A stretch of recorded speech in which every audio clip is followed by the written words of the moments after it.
We've got Alyssa Orange with us, Pig Trail Nation. Always appreciate her time on these Tuesdays. Alyssa, how you doing? How you making it through the heat? Well, I tell you what, I just got done giving my dog a bath at one of those self-wash places.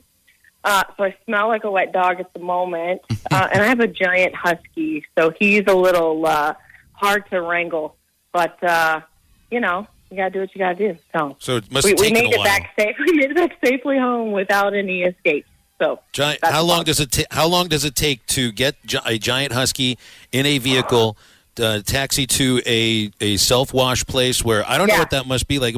Do people watch you when you're giving your dog a bath in one of these parking lot things? How long does this take? Well, yeah, so actually I have tried the parking lot thing, and he refuses to go inside, so I don't do those.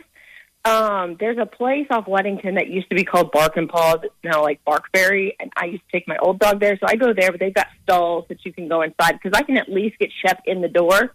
Now, it takes two people to get him into the bath and to finally, calm down, but I let him go run out some energy at the dog park, so I left here about 9:30, so it was like a 2-hour round trip kind of job.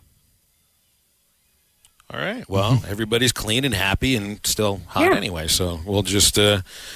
We'll hopefully the next time you do it, it's just as much fun. I see ESPN's got out there, I think Chris Lowe puts this out, about the toughest schedules, the easiest schedules. This is like 3 years in a row, man. 3 years in a row, Arkansas has demonstrably the most difficult schedule in the entire country. Even when it was just an SEC schedule, it was the same idea. But when you hear Sam Pittman talk about this, it was a complaint. I think they complained about the way the 2020 schedule was put together for good reason. It's not complaining after that. This program wears this schedule like a badge of honor. Yeah, absolutely. And he joked, and I think he first made this joke after Penn State win, because someone mentioned something about scheduling, and he goes, I always look at the schedule and saying, who's trying to fire me? But it's been tough. And, I think you kind of get to a point where if they're not going to cut you some slack, the SEC, well, then you might as well just embrace it and say, bring it on. They always say, if you want to be the best, you got to beat the best. So they've got that mentality on their shoulder. They were able to prove a year ago that they were able to handle that gauntlet to a degree. I think had things come differently, maybe they win that Auburn game, for example. I think they were just worn out after that Ole Miss battle with that Auburn game. But, you're Arkansas, and so you start to realize, well, hey, this might be the norm. And if it is, buckle up. And now you use it as a recruiting tool. Now Sam Pittman can go out there and be like, look, if you want to play the best of the best and be one of the best teams in the country, look at our schedule. We win these games, we can compete for a national title. That's how good of a schedule we have. So why don't you just flip the script a little bit and use it to your advantage in recruiting? Honestly, when you look at the road games for Arkansas this year, and they're one of what are my notes here? Arkansas is one of 7, or pardon me, there's 11 programs that have 7 home games, and it feels like it's a lot for Arkansas. He's just never had this many. BYU, I think, will be the toughest road game. It's the longest trip. Never been there before. It's a program you're much more unfamiliar with. That, to me, looks like the toughest road game when you factor in Starkville, Mizzou, and Auburn. I think Provo, it's weird to think that the toughest road game will be out of conference. Yeah, and I think a lot of it has to just do with the unknown, like you said, though, right? So you've never been to Provo or played BYU before, and, we all know those are grown men that play for places like BYU. These guys are big, they're good, they're talented, and just because they're not an SEC team, they can kind of bully people around. And that's kind of Arkansas's game, too, so I'm really interested to see how that goes. I think the one that has the most pressure is Auburn. You're trying to break a losing streak right now against Auburn, and it's tough to play inside Jordan-Hare Stadium, and so do you let the pressure get to you when you go in there, because you're trying to, obviously, depending on where they are, win-loss at that point of the schedule, but also break a losing streak. They did it against A&M, so that was good. Can't do it again this year, but just from pure your team versus my team, I think you're right. I think it is BYU. Yeah, it's definitely a daunting schedule, but Arkansas also has did a lot to themselves. When you do have a BYU, you have Cincinnati, and even a really good Liberty program led by Hugh Freeze at the moment. That does add to the chaos and to the strength of schedule when it comes to the whole thing. Alyssa, we were talking before you got on about the Kyler Murray story and about his the clause in his contract that says he has to have 4 hours worth of study.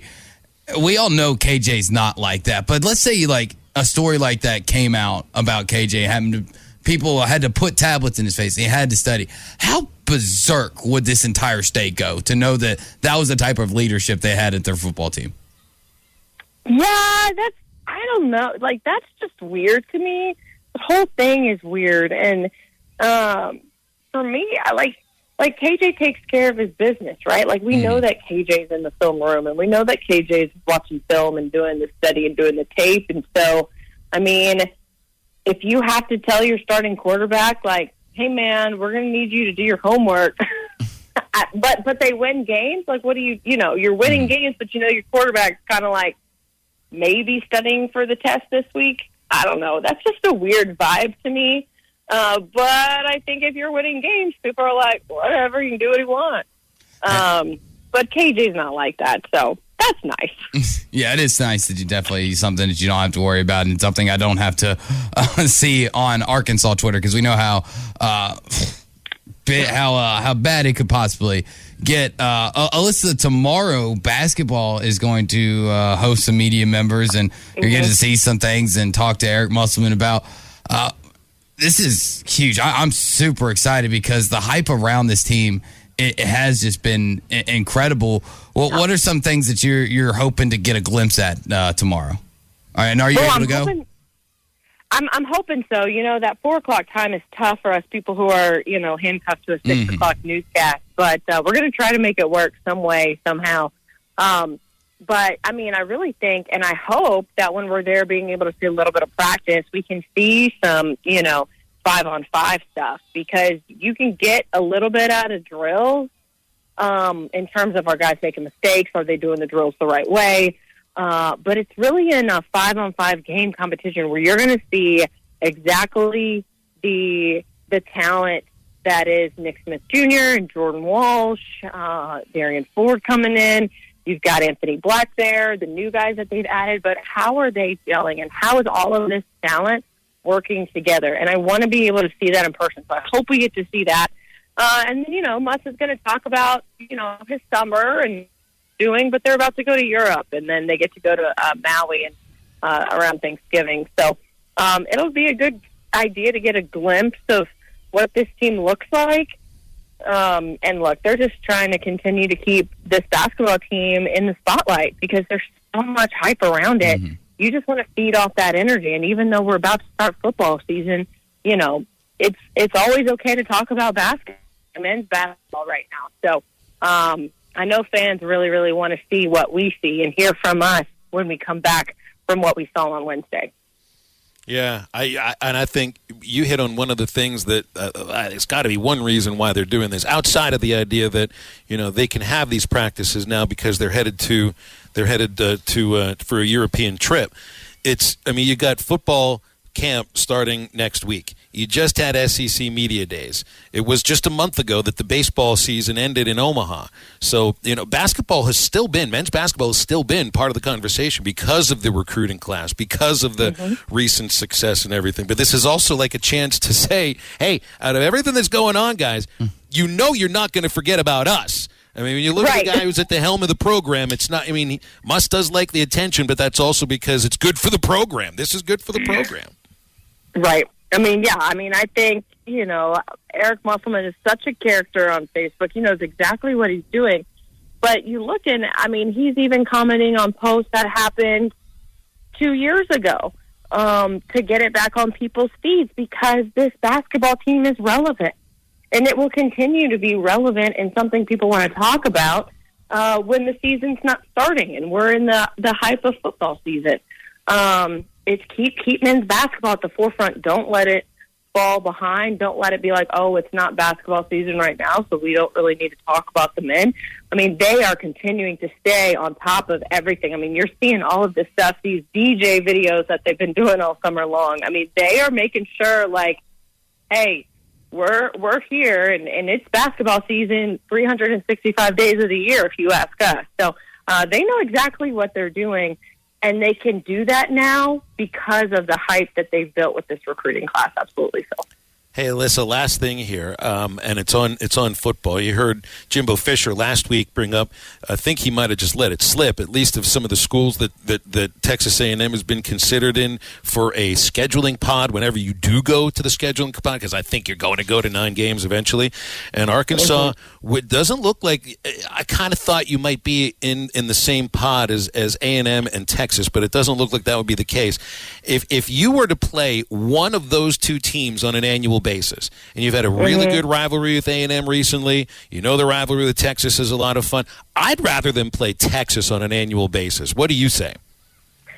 Yeah, gosh, that's tough because, okay, so personally, I would love to play A&M only because of the recent history with A&M, and when I got here, my uncle's an Aggie, everyone understands my feelings towards Jimbo Fisher, and I would just love for them to beat the Aggies all the time. Like, I would love that. I would love to see it. I think Arkansas fans would love to see it too, but I understand the history. I understand the history with Texas, and maybe this is Arkansas's opportunity to put Texas on notice, because we also know that Texas doesn't really see Arkansas as a rival. They don't see it like a lot of these Razorbacks fans of old remember from the Southwest Conference. So maybe this is Arkansas's opportunity to be like, we're not the little brother anymore. So, gosh, that's tough, but I might have to just say Texas for the nostalgia, but man, I'd love to just beat Jimbo Fisher every year. That'd be glorious. Just was from some of the stuff Greg Sankey was saying. I mean, he pointed out to 2 rivalries that can be reborn with OU and Texas joining, and one of them was never even born, and it's Arkansas OU and it's Arkansas Texas, and it doesn't seem like you can end up playing either of them on an annual basis. Not that you'd expect to play Texas and OU on an annual basis, but I think you would expect to play at least one of them on an annual basis. All right, that would Alyssa, be fun.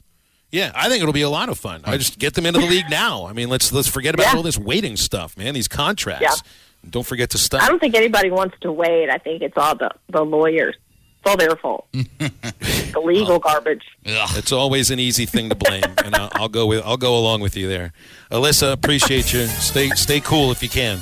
Partners at BetOnline continue to be the #1 source for all your betting needs and sports info. Find all the latest odds, news, and sports developments, including this year's Wimbledon Finals, Major League Baseball, the latest fighting news, and even next season's early NFL futures. Head to the website or use your mobile device to sign up today to receive your 50% welcome bonus on your first deposit. Just use our promo code BLEAV. That's BLEAV to get the bonus and get into the action. Bet online, where the game starts.